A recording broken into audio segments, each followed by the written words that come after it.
An attorney who is claiming that the FBI utterly failed to properly investigate the late billionaire financier and convicted underage sex trafficker Jeffrey Epstein has asked the Justice Department to find out why.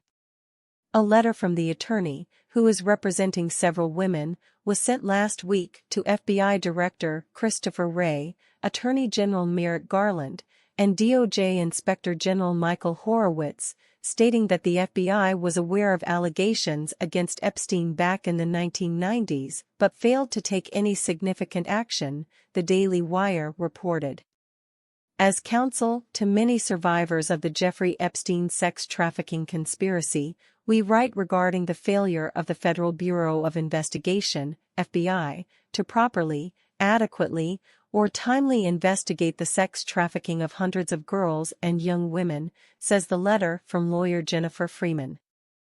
The FBI utterly failed to investigate serious allegations involving Epstein's, and perhaps others, child sex abuse materials, CSAM, significant additional criminality which, until recently, has been disregarded, disrespected, and essentially denied, it added.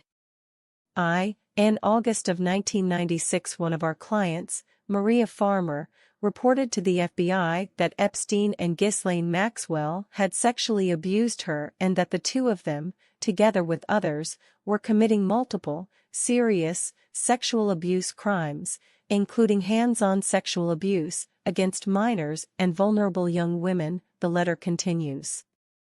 In addition, she reported to the FBI that Epstein, and perhaps others, appeared to be engaged in the production, possession, and distribution of sexually suggestive or exploitative images of children that could constitute CSAM.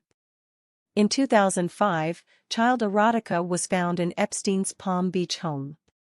In approximately 2008, law enforcement prematurely truncated their investigation of Epstein's computer hard drives, which had been suspiciously removed from his Palm Beach estate immediately before a police raid, the letter continued, adding, in 2019, more child erotica was found displayed in Epstein's properties, with additional images located in his home safe. The women are seeking an explanation as to why it took so long for legal action to be taken against Epstein and have requested that the DOJ investigate the FBI's handling of the case. Meanwhile, a December 2021 report in the National Review noted that Epstein visited the White House 17 times during former President Clinton's first few years in office, according to then nearly discovered visitor logs. The logs, obtained by the UK's Daily Mail under a Freedom of Information Act request, also reveal that Epstein visited the White House 14 times over a 2-year period between 1993 and 1995. On 3 occasions, he made 2 visits in a single day.